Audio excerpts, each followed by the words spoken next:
Good afternoon, Harold. How are you today? I'm doing okay. Okay. All right. So I just completed my evaluation or interview with you. Mm-hmm. I appreciate you, giving more information about yourself and getting to know you better. So now I'm going to be performing an assessment for you. It's called the University of Rhode Island Change Assessment Scale, or Eureka. It's Okay. basically an assessment that will help explain to me where are your thought process is in terms of making some change or your readiness to change yourself for the better. Okay. Your results from this assessment will basically help me create a treatment plan along with the psychiatric team to basically cater to your needs and to help you with your journey towards recovery. Okay?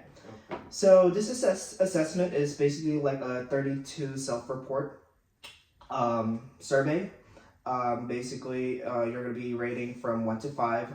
1, basically, you strongly disagree with the statement, and then 5 is strongly agree. Okay? Okay. Shouldn't take that long, probably take about like a couple of minutes, okay? Okay. All right, so here you go. And just circle the number that you pertains to you.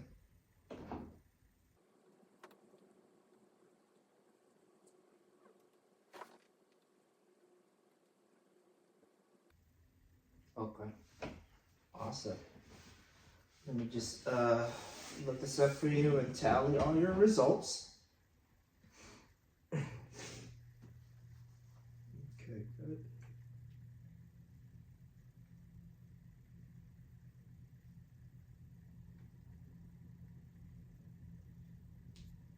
Okay, Harold.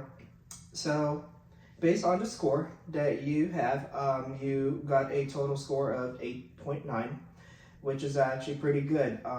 In terms of the score, you are at the contemplation stage, meaning that you've been thinking about lately about your desire to make some changes in your lifestyle, which is actually pretty good. So my goal is to basically help you prepare and provide you some strategies to help you fully recover and basically give you tools and techniques that will eventually help you recover and get you to a better stage in your life. Sounds good? Yeah.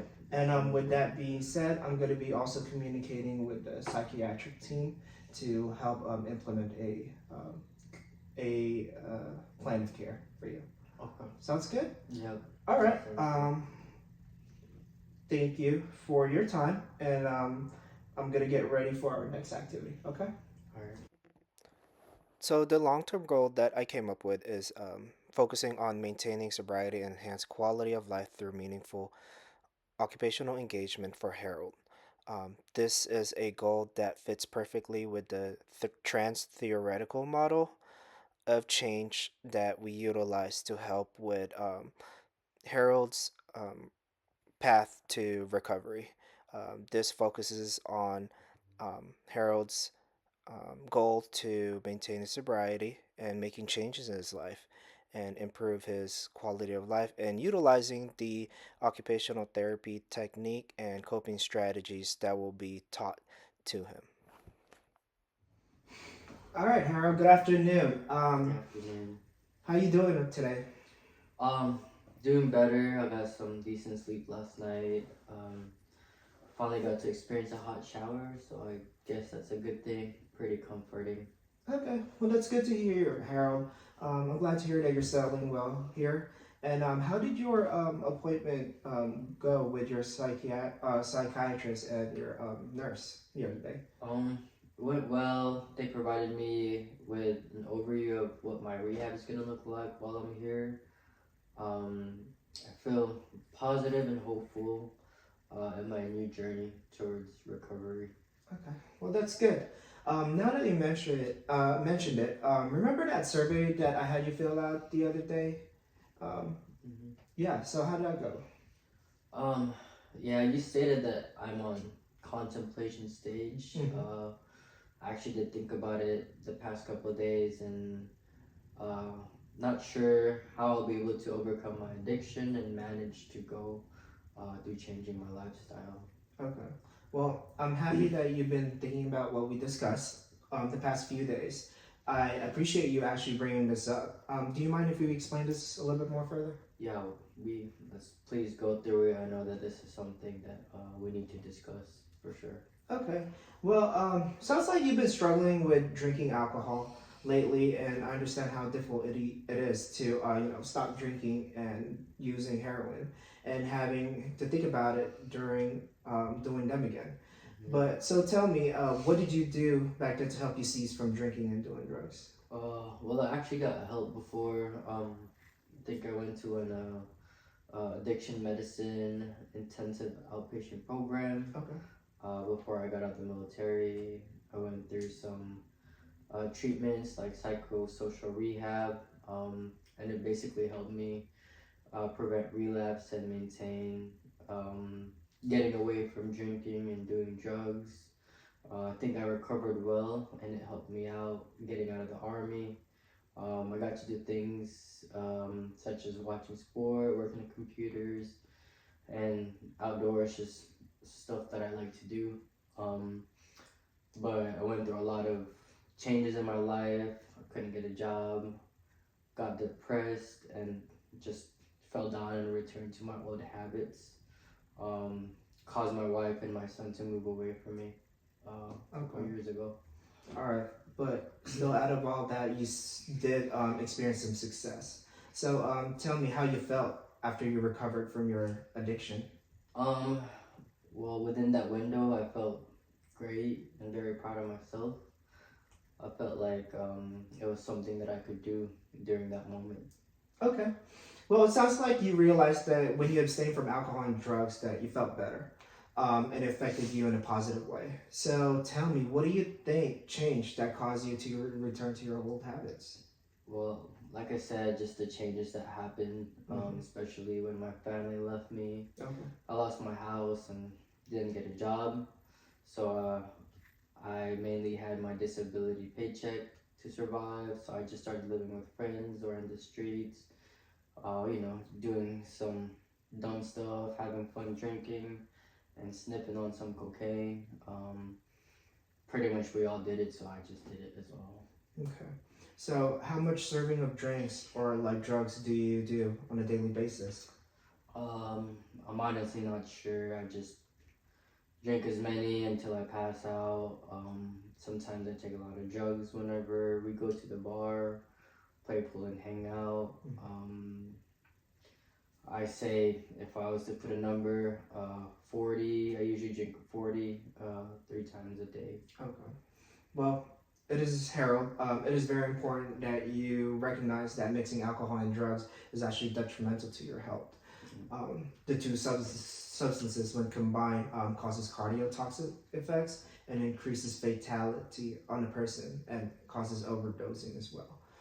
There's actually studies that indicate that there's a sudden risk of death, and it can usually caused by a heart attack or a stroke, and this results to the obviously a combination of cocaine and drugs together, and compare that to just using cocaine alone is actually 18 times more fatal. Would you agree?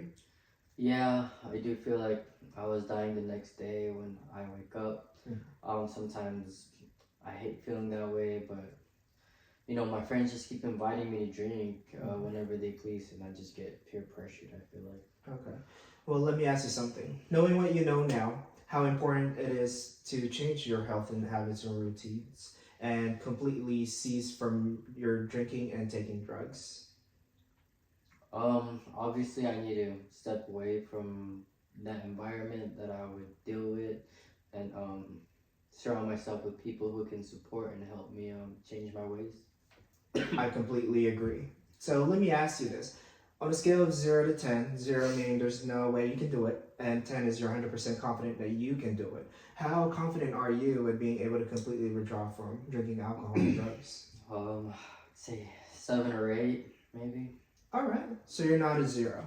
So that tells me that you're confident and this is doable. But why are you not a 0? I think it's because I want to change my lifestyle for the better, and discover new things that could give me, I guess, my purpose. Okay. So you realize again that if you choose to abstain from alcohol and drugs, you would gain complete autonomy of your life. and re-engage in old hobbies and activities that are meaningful to you, and also more importantly, steer your life in the right direction again. Yeah, that sounds about right. Yeah. Yeah. But you're still not a 10. So that tells me that you might have to overcome some obstacles to your success. What would it take for you to be a 10 or maybe even a 9? I guess if I learn coping strategies to deal with my relapse, like I said, get out from the environment that I'm in, establish a new life, new routine, and then I might possibly move up to a 9 or a 10, maybe. Okay, excellent, Harold. I get the impression that you want to stay on course, and the best way for you to do is comply with the treatment plan that I and the psychiatric team established for you. At the same time, we want you to continue taking your medications prescribed to you to fully get the positive effects to your recovery. But more importantly, is I want you to engage with the peer support group with your fellow veterans. I feel like the veterans you're going to be working with share the same experience and motivations as you towards recovery. And so if I see you again in a month after completing first phase of your rehab, what would you tell me? I would say that I learned a lot of valuable information and strategies to complete withdraw from my old habits, and that I'm starting to find my sense of purpose again, hopefully. All right. Well, sounds like we have a plan. So same scale. How confident are you that we can make this happen? I'm gonna say let's a 10. Let's do it. All right. All right. I'll see you in the next session. Okay. During the interview, Harold discusses initial recovery from addiction, which began while he was attending an addiction medicine intensive outpatient program, or IOP, before leaving the military. The psychosocial rehabilitation he underwent was instrumental in helping him prevent relapse and maintain his abstinence from alcohol and drugs. He experienced significant recovery and successfully adapted to new routines such as running outdoors. This short term goal is to help Harold get back on track by reintroducing activities he previously enjoyed, like jogging and running, and to enhance his mood and physical health and distract him from thoughts of alcohol and drugs. All right, Harold. Um, I'm gonna be doing an activity with you. It's called breaking cognitive distortions. Have you heard of cognitive distortions before? No. Okay, so cognitive distortion is actually like irrational or biased thoughts patterns that can negatively affect, our life. They can contribute to mental health conditions such as anxiety and depression, and sometimes for also decreasing our self-esteem and our confidence or motivation as well. For this activity, I actually have a list of 13 most common cognitive distortions. And I want you to take a look at it and reflect on it, read it, and I want you to identify which of these thoughts relates to you. Okay. How many did you want me to pick? Just 3. Just 3. Okay. Yeah. So after you pick those, I just want you to write them down here. I want you to pick the 3. I want you to like the 3 that you pick and just write it down here. Okay. Okay.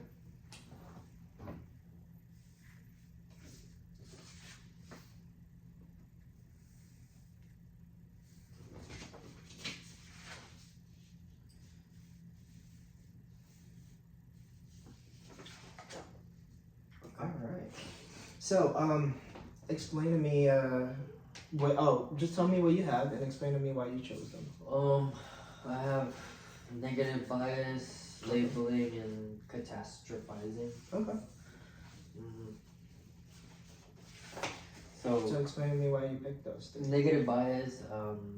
I guess I feel like I've been a negative person throughout this years. Okay. Nothing has really went well for me, so I just feel like the world is against me. Labeling pretty much goes with negative bias. I label myself as a negative person, and it just corrupted my mind, I feel like, and I always see the bad things in every situation now. And then catastrophizing, with all the negativities, I just always expect the worst, and I don't really try to look at the good thing that can come out of a situation. So think that's something I need to work on. I just always expect the worst in every situation. Got it. Okay. Well, seems like you identified some pretty good, cognitive distortion. So basically, what I want you to do is, for each one of these paper, I want you to tear them apart, okay? Okay. Into small, tiny pieces. And as you tear them, I want you to reflect on yourself, like, this is something that I will change for myself, and something that, I would take something positive out of it, okay? So just Okay. turn them into tiny pieces, and I want you to just separate them, okay?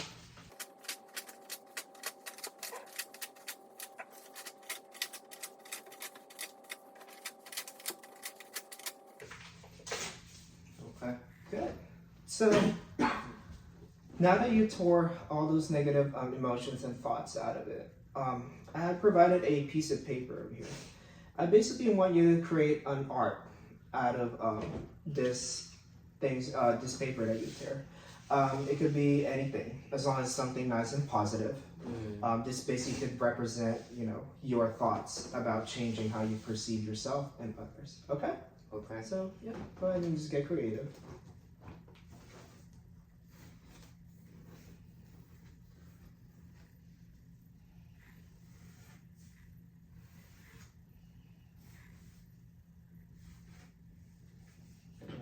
Here's your blue.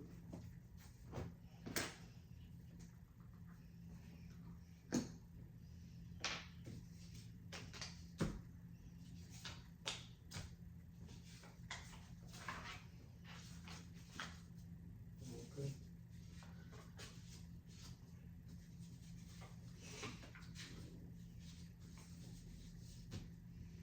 Not really an artsy person, Oh, you're doing well.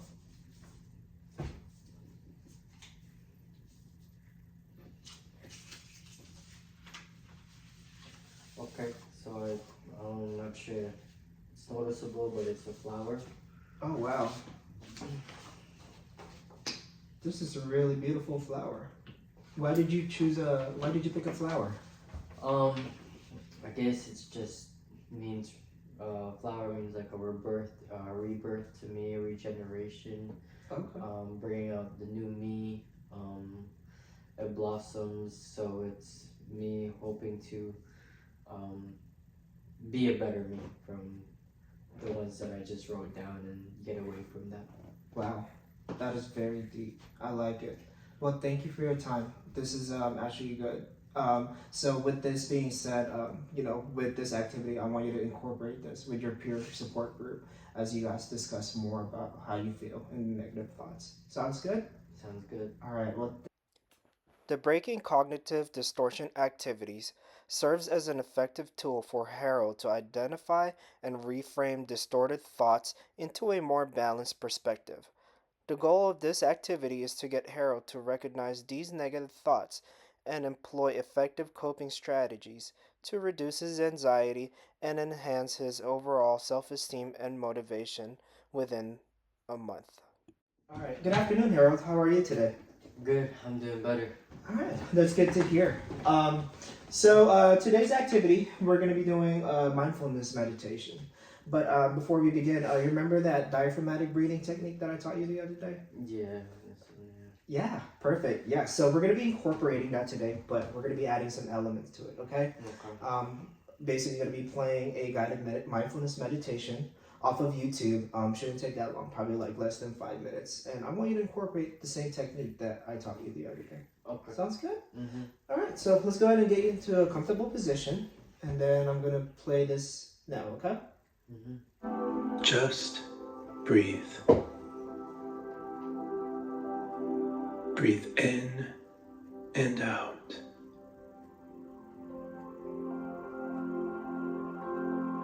Recognize all of the thoughts swirling around in your mind.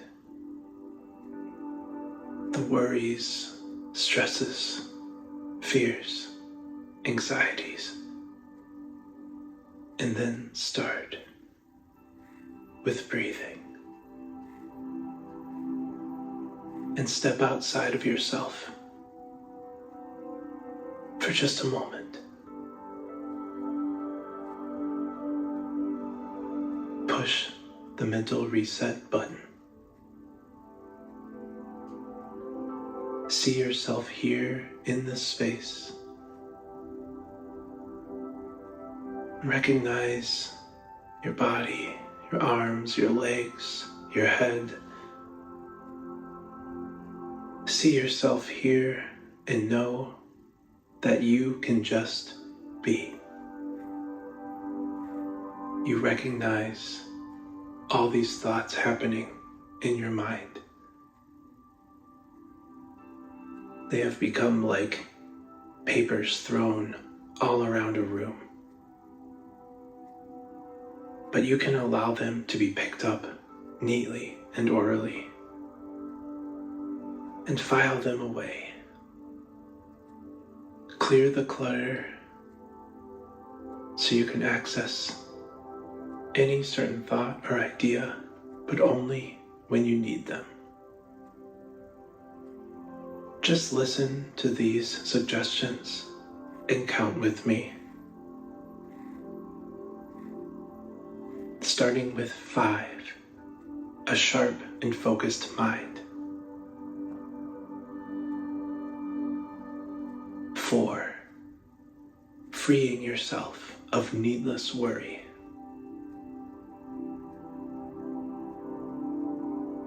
3, presence of mind, right here and now.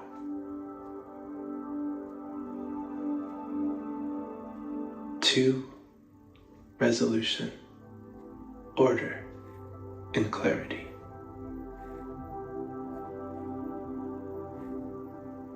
1, a free and open mind.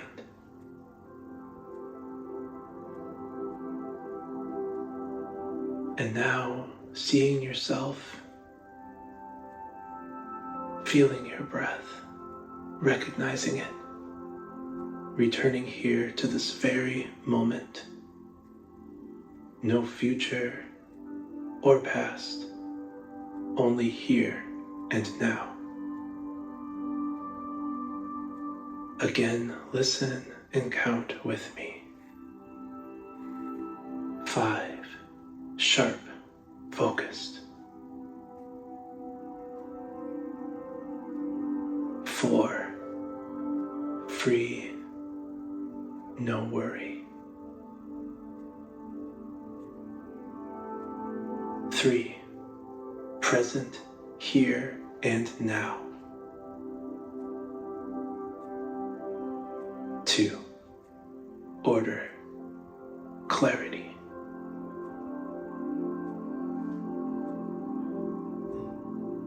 1, mind free and open.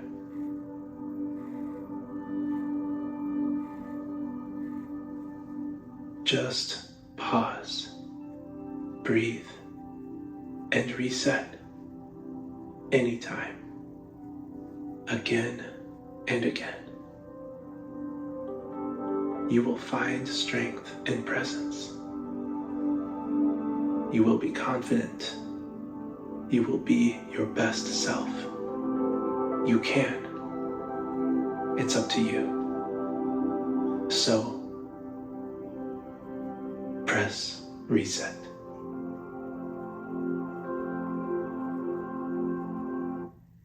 All right, you can relax now, Harold.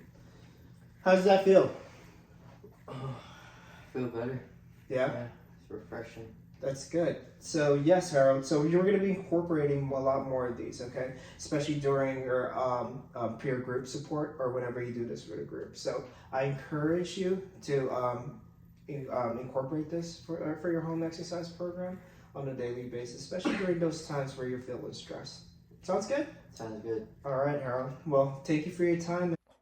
The final activity emphasizes the use of a dialectical behavioral therapy strategy, specifically guided mindfulness meditation, to enhance Harold's emotional regulation and bolster his distress tolerance. After mastering the diaphragmatic breathing technique, Harold is encouraged to integrate this newly acquired coping strategy with an additional element to improve his overall management approach and reduce triggers for alcohol and substance use. He is encouraged to practice these strategies regularly for the entire month.